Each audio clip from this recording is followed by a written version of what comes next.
Davie Martin, in addition to being main host of the Sporting Lounge in Lochee, Dundee, is also well known in local football circles. Davie has been involved in all grades of football, from boys to junior to senior. In a recent conversation with me, he relayed a few tales of his time in the game.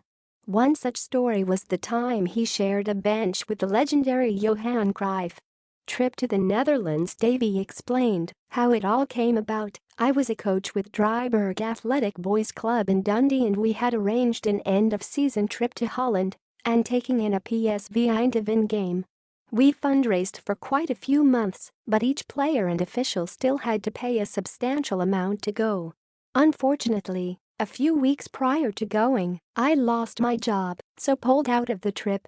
Soon after, Davie's luck changed, as he continued, just before Dryburgh were due to fly out. I was fortunate to win a good amount at the bookies. Pa Archive Press Association email Johan Cruyff.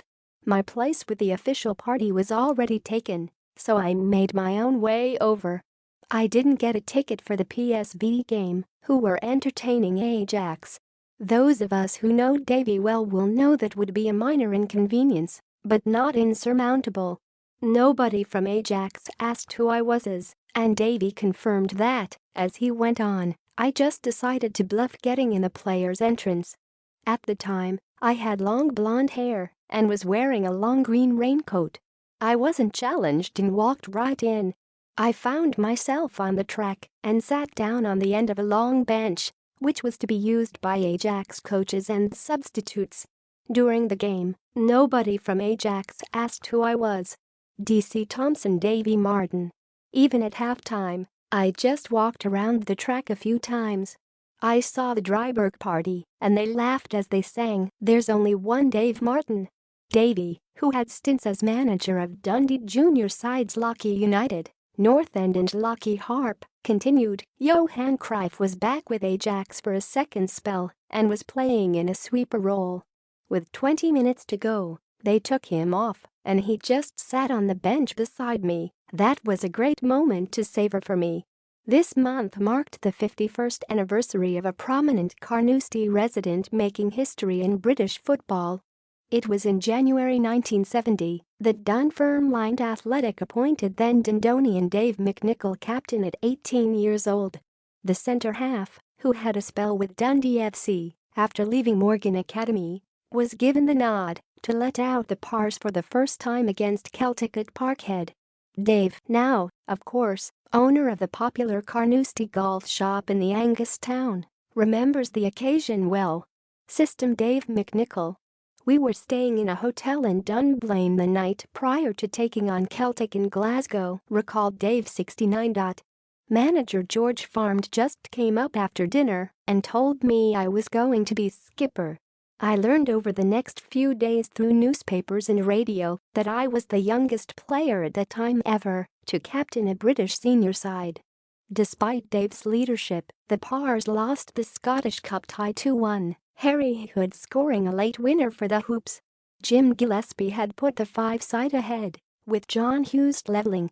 Dave and I are around the same age and, indeed, shared a class and played football at Morgan Academy and were also at Butterburn Youth Club at the same time.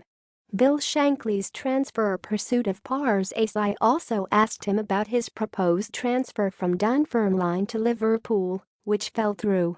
The clubs had agreed a £45,000 fee, and I went down to Liverpool for a few days, recalled Dave. Everything seemed fine, and I had a few training sessions with them. Bill Shankly kept saying that I would soon be signing the contract. There was then a hold-up in negotiations, with Shanks eventually revealing that Dunfermline now wanted £60,000 and that he wasn't going to pay that. Pa Bill Shankly. Disappointed with the turn of events, it also spelled the beginning of the end for Dave at Dunfermline. To say I wasn't happy was an understatement, said Dave. George Miller was in charge by the time, and he refused to budge. It was disappointing to say the least. Dave also played for Hearts and Montrose, among others. Interestingly, he also worked for DC Thompson in later years, notably on the Scoop football magazine. Dundee Schools FA Premier League match secretary Jerry Dignant came on with information regarding the photo of the St. Joseph's PS football team on November 21. The team were holding a cup, but we didn't know the name of it or the names of any of the players. This is interesting, he opened. I can confirm it is the Junior Sports Cup, which is now played as knockout competition for all primary schools. As other cups were played in that format around the time, it perhaps might have been the same then. We can't say for sure. St. Joseph's PS. Jerry, a good source of facts at this level, and a good friend to BWB, continued, but here's the confusing part. As the ball says 1966, we can assume that was in the spring-summer of 1966, making it season 1965-66. Mystery over picture. The Junior Sports Cup from the cup engraving shows St. Columba's as the winners. The records then show an empty space for 1966-67. So, unless seasons were different then, or the cup was played for before the Christmas break, or it's the wrong school, we seem to have a mystery on our hands. Can any other reader add to this? Further to our St. Columba's BC stories, this photo is from 1976 and shows Dundee Lord Provost Charles Farquhar presenting the Lord Provost Cup CDP Farquhar to U15 team captain Derek Cruden. The team were playing Hochschule Bickendorf of Cologne, and local company Timex donated 13 watches to the German team. Bleether, Dundee photo from archives featuring Jim McLean, Jockey Scott and Bobby Cox and more. Sunday welfare of in memory.